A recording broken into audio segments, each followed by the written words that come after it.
जय श्री राधे। पूज्य श्री सद्गुरुदेव भगवान के चरणों में प्रणाम।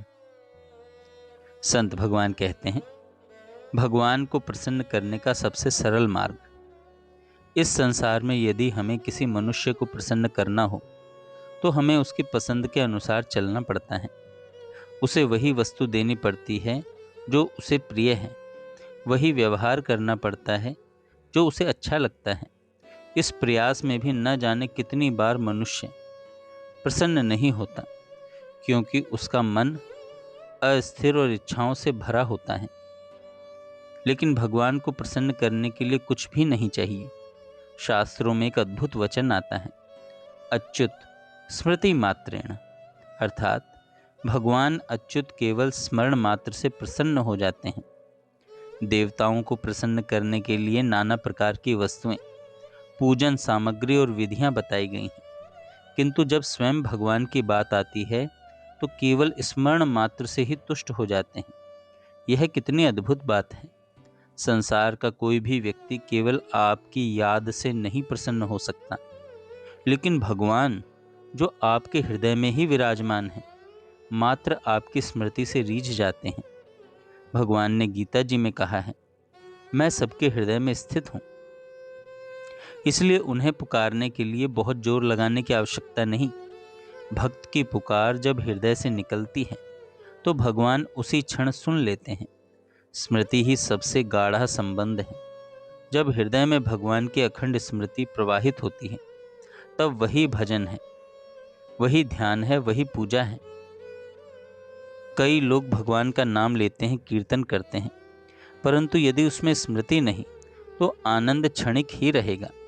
नाम तो होगा पर नाम का रस नहीं होगा।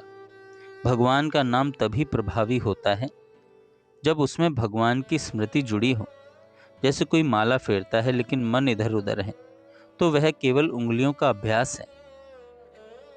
परंतु जब स्मृति इतनी गाढ़ी हो जाए कि अश्रु अपने आप बहने लगे, वही असली माला है।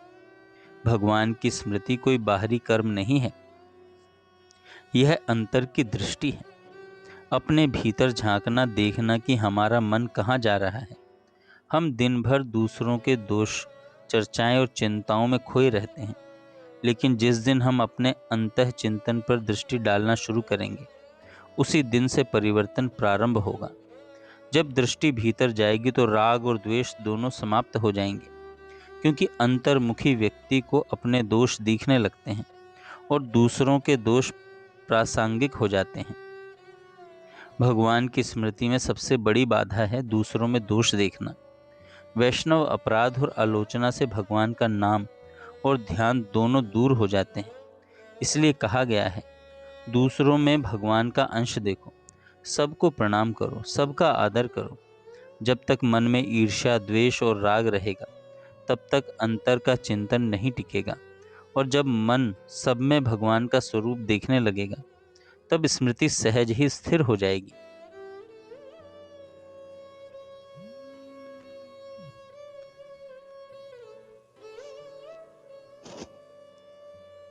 जब मन सब में भगवान का स्वरूप देखने लगेगा, तब स्मृति सहज ही स्थिर हो जाएगी। जब स्मृति टूटने लगे, मन भटकने लगे, तब अपने गुरुदेव के चरणों या उनकी पादुका के सामने बैठकर प्रार्थना करें, गुरुदेव, मैं दीनहीन हूँ, कृपा करके मेरे हृदय में भगवान की स्मृति का दीप जला दीजिए। गुरुदेव कृपा के निधान हैं। उनकी कृपा से यह स्मृति रूपी संपत्ति हमारे हृदय में ट्रांसफर होती है। जितना समर्पण दृढ़ होता है, उतना ही यह दिव्य संचार सहज होता जाता है। गुरु शिष्य का यह संबंध किसी ब्लूटूथ की तरह है। श्रद्धा और विश्वास से कनेक्ट हो जाए तो कृपा स्वतः प्रवाहित होने लगती है। स्मृति का चरम रूप है वह अवस्था जब भगवान की याद के बिना जीना असंभव हो जाए। जब हृदय पुकार उठे, हे प्रभु, आपके बिना जीवन व्यर्थ है, आपके बिना क्षण असहनीय है। ऐसी स्मृति में साधक का अहंकार गल जाता है और केवल प्रेम की तरलता रह जाती है। यह वही स्थिति है जब भगवान स्वयं दौड़कर आते हैं। भक्त जब गिरता है तब वे स्वयं उसे उठाते हैं। यह स्मृति केवल साधना से नहीं, कृपा से मिलती है। लेकिन कृपा वहीं होती है जहाँ स्मरण की प्यास जाग उठे। भगवान को प्रसन्न करने के लिए किसी विधि, वस्त्र या पुष्प की आवश्यकता नहीं, केवल हृदय की सच्ची पुकार चाहिए। हे प्रभु, आप मेरी स्मृति में सदा बने रहें। यही भक्ति का सार है, यही साधना का फल है, यही जीवन का लक्ष्य है। जय श्री राधे।